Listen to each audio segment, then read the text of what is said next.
कहा कि तेरे बहुत काम करके दिए हैं, एक आधा हवाई जहाज हमारे कारण बिगड़ जाता तो चिंता मत कर, तेरे को ये करना पड़ेगा।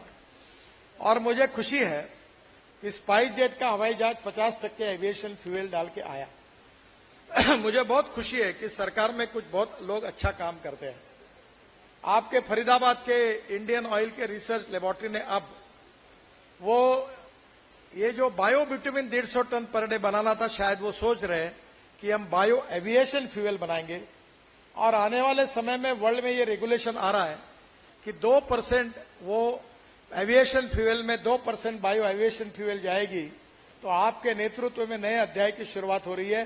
मैं पेट्रोलियम मंत्रालय को आदरणीय वैद्य, हमारे इंडियन ऑयल के चेयरमैन, जिन्होंने बायो फ्यूल में बड़ा इंटरेस्ट लिया, हमारे राम कुमार जी और पूरे टीम को, पुरी जी के नेतृत्व में जो काम कर रहे हैं उसके लिए बहुत बहुत धन्यवाद दूंगा और उनका अभिनंदन करूंगा।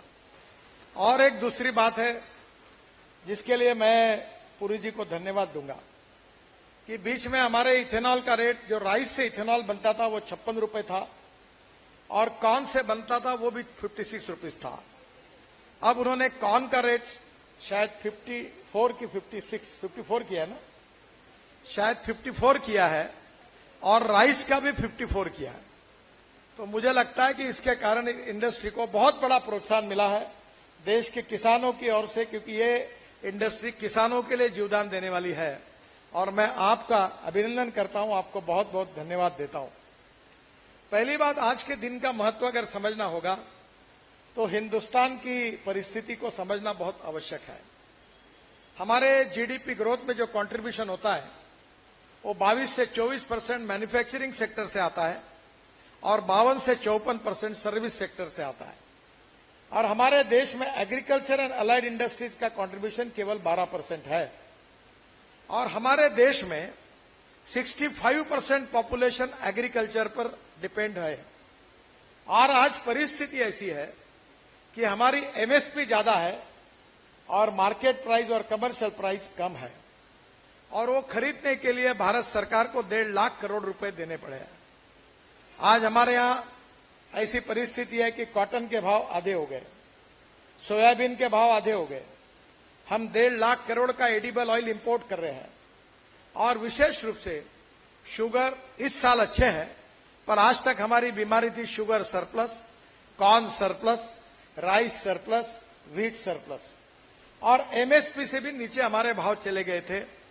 पर पुरी साहब, आपने और प्रधानमंत्री जी ने जो निर्णय किया उसके कारण पहली बार आज कॉर्न को इंडियन मार्केट में 1800 रुपए के ऊपर भाव मिल रहा है। इसके कारण आपने इथेनॉल की परमिशन दी और इसलिए मुझे बहुत खुशी है कि इथेनॉल की इकोनॉमी जिस दिन 2 लाख करोड़ की बनेगी उस दिन एग्रीकल्चर ग्रोथ रेट जो 12% है वो 20% तक पहुंचेगा। और हमारे प्रधानमंत्री जी ने 120 डिस्ट्रिक्ट जो हमारे एस्पिरेंट डिस्ट्रिक्ट निकाले हैं, 500 ब्लॉक्स निकाले हैं जो socially economical, socially, education, health सब में पिछड़े हुए हैं। उन क्षेत्र की इकोनॉमी बढ़ेगी, नए रोजगार निर्माण होंगे, तो गांव, गरीब, मजदूर, किसान का कल्याण होगा और देश में आत्मनिर्भर भारत का सपना पूरा होगा। और इथेनॉल ये रूरल और एग्रीकल्चर इकोनॉमी से रिलेटेड है। आपने बहुत अच्छा काम किया कि इंडियन ऑयल ने आसाम में नुमालीगढ़ में एक रिफाइनरी डाली है जहां बांबू से बायो इथेनॉल बना रहे हैं। मुझे बहुत खुशी है कि उसकी कैपिटल कॉस्ट ज्यादा है, पर आपने, इंडियन ऑयल ने हिम्मत से यह प्रयोग किया। अभी मैं जो मौका मिला बांग्लादेश के प्रधानमंत्री जी को मिलने का, और ये नुमालीगढ़ से हमने पाइपलाइन डालकर बांग्लादेश में हम पेट्रोल और डीजल बेचते हैं। तो बात करते करते इथेनॉल की बात जब हुई तो मुझे श्रीलंका के मिनिस्टर्स और हमारे बांग्लादेश के प्रधानमंत्री जी ने मुझे कहा, क्या आपको हमारे देश के लिए इथेनॉल एक्सपोर्ट करना संभव नहीं है? तो मेरा आपसे सुझाव है कि नुमालीगढ़ की रिफाइनरी से बांबू से तैयार हुआ इथेनॉल पेट्रोल में डालकर आप अगर बांग्लादेश को एक्सपोर्ट करेंगे तो आपको मार्जिन भी ज्यादा मिलेगी, बांग्लादेश का पोल्यूशन भी कम होगा और इथेनॉल के लिए इंटरनेशनल मार्केट भी मिलेगा। अभी फिलहाल आपने 20% की बात की है, वो 11.75% पे आया है। वैसे मैंने पहले दिन से कहा था कि इथेनॉल बनाने में रिस्ट्रिक्शन मत करो, पर वो सबने मिलकर काम करते करते बहुत दिक्कतें आती है। उसका परिणाम है कि जो आए उसको इथेनॉल बना दो।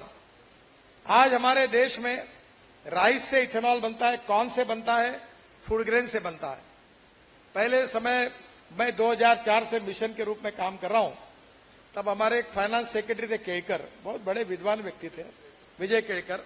वो बोलते थे फूड वर्सेस फ्यूल, और मैं उनको बोलता था केड़कर साहब पूरा बैंड बच गया, हमारे यहाँ 10,000 किसानों ने आत्महत्या की, फर्टिलाइजर इंसेक्टिसाइड के भाव बढ़ गए और हमारे भाव नहीं बढ़ रहे, आप सुनो, ये मत कहो। पर बाद में प्रधानमंत्री मोदी जी के नेतृत्व में ये व्यू पॉइंट मान्य हुआ कि हम फूड ग्रेन से भी इथेनॉल बनाने के लिए अनुमति देंगे। और आपने तो राइस स्ट्रॉ, परली से भी इथेनॉल बनाया, बांबू से भी इथेनॉल बनाया, अब वेस्टलैंड का उपयोग करके इथेनॉल बनेगा, तो इथेनॉल का प्रोडक्शन बढ़ाने में कोई अड़चन नहीं है। और आपने ये भी 11.75 जो किया है, अगर आप थोड़ा सा इसमें एक बार फिर से बैठकर अगर ये 20% भी करना चाहते हैं तो 3 महीने के अंदर आप ये टारगेट पूरा कर सकेंगे। इतनी कैपेसिटी इथेनॉल मैन्युफैक्चरर के पास है और निश्चित रूप से ये सपना पूरा होगा। इथेनॉल का सबसे बड़ा इंपॉर्टेंट चीज है कि 100% इथेनॉल व्हीकल में यूज हो। और आज टोयोटो ने ये जो गाड़ी लाई है ये 100% तक जा सकती है फ्लेक्स इंजन में। इनके पहले मैं बजाज, टीवीएस और हीरो के पीछे लगा, मोटरसाइकिल तैयार की, ऑटो रिक्शा तैयार की। पूना में आपने इंडियन ऑयल ने 3 पंप शुरू किए, प्रधानमंत्री ने उसका इनॉग्रेशन किया। पर प्रॉब्लम यह है कि इथेनॉल के पंप अब शुरू नहीं हुए। अभी आज के इस गाड़ी के बाद हमारे वैद्य साहब को और पेट्रोलियम मंत्री जी को अनुरोध करूंगा कि इंडियन ऑयल, भारत पेट्रोलियम, सबको अब इथेनॉल के पंप शुरू करने के लिए आप जरूर आदेश दीजिए। और फिर से बाद ये गाड़ी वाले बोलते हैं कि पंप नहीं है तो गाड़ियां कैसे बेचेंगे। बजाज पूछता है मुझे कि मैं पूना में अगर 2 व्हीलर बेचूंगा तो मुझे पंप बताओ कहां भरूंगा। तो पहले अंडा की पहले आमलेट, इसमें बहुत चर्चा हो रही है।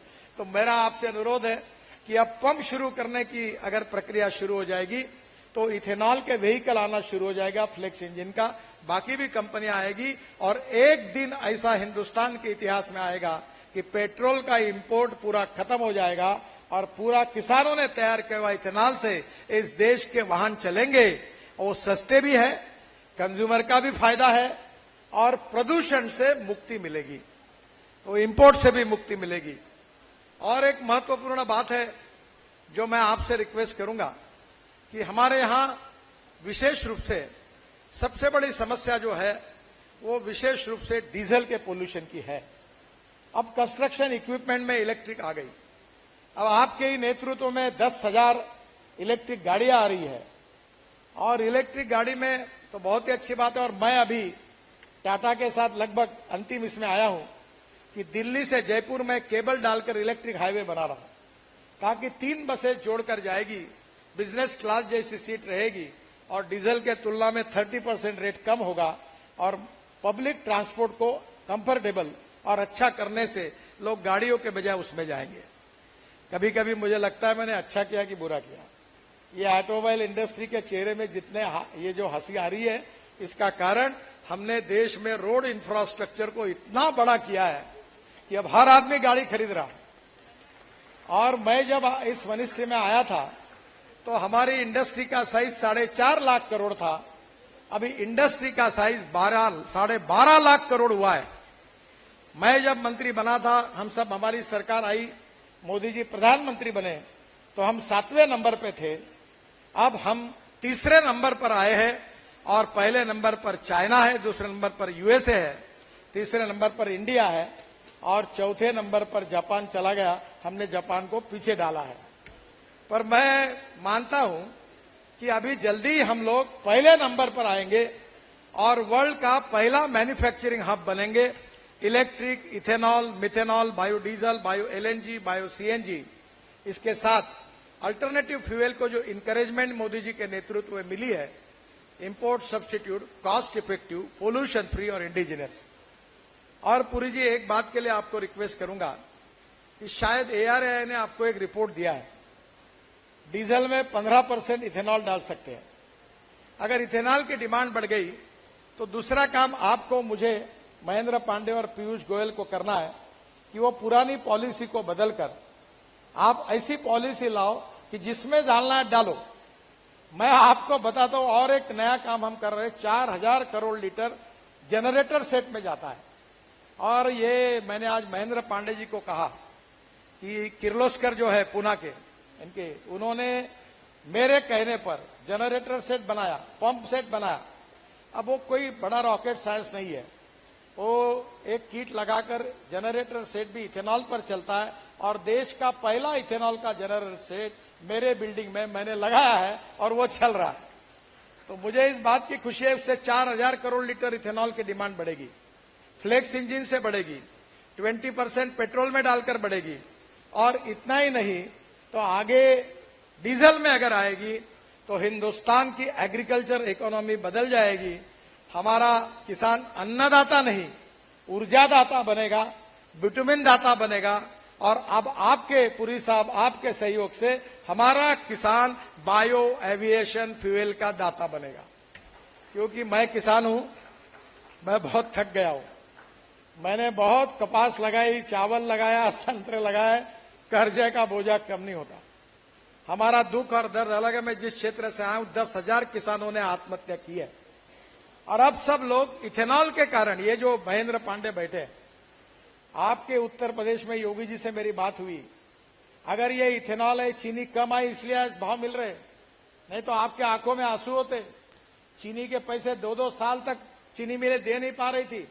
ये तो पुरी साहब ने और मोदी जी ने इथेनॉल लाया, इसलिए उत्तर प्रदेश में आप हंस रहे हो और पूरे किसानों के पैसे मिल रहे हैं, नहीं तो आपका घूमना कठिन होता। 189 पार्लियामेंट्री कॉन्स्टिट्यूंसी ऐसी है। एक दिन मोदी जी मुझे कह रहे थे आप ये करो बोल रहे, कहां जाना है? मैंने बोला बिल्कुल सही बात है, 189 पार्लियामेंट्री कॉन्स्टिट्यूंसी है जहां गन्ना लगाते हैं, और उनके पैसे नहीं मिले तो निर्णय करने के लिए हम यहां आ ही नहीं पाएंगे। तो सबसे पहले यही है कि किसान और ज्यादा गन्ना लगा रहा है। मेरे यहां भी 60 एकड़ गन्ना है, क्योंकि गेहूं, चावल, कपास में कमाई नहीं होती। गन्ने में अभी 85 टन हमारे कोल्हापुर, बेलगांव, अभी मैं कर्नाटक में चुनाव में गया था, ये इनके फैक्ट्री में गया था, ये बैठे, मैं पूरा ऊपर से देख रहा था हेलीकॉप्टर से, पूरे बेलगांव जिले में गन्ना ही गन्ना है। तो आज का ये निर्णय किसानों के लिए वरदान है। इसलिए I am specially giving my thanks to the management of Toyota, particularly Indian, हमारी भारत की जो कंपनी है उसकी चेयरपर्सन गीतांजलि किर्लोस्कर को मैं विशेष रूप से I am giving my special thanks to you for your great contribution regarding reducing the pollution in the country and creating job opportunities and growth in agriculture sector. It is to be one of the important and historical thing for all of us. So we are giving special thanks to you. Today it is a very, very historical day. Once again giving my thanks to all management of Toyota and the people of our country, and particularly from the farmers community. I am giving my special thanks to all stakeholders, those who are related with this mission, and I am requesting you, as early as possible, make more models on flex engine.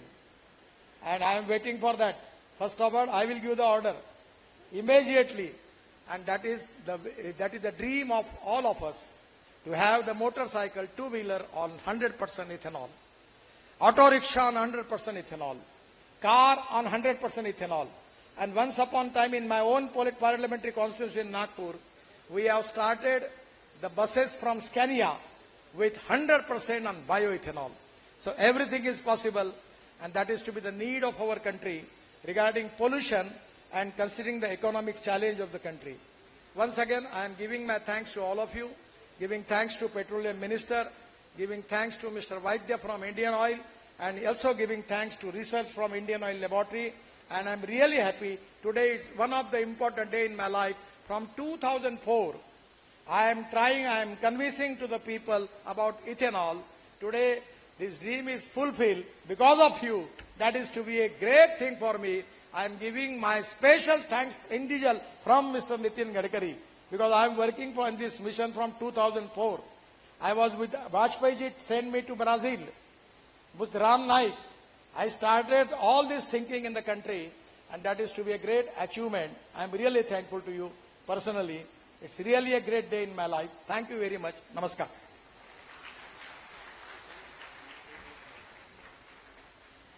Thank you so much, sir. You have given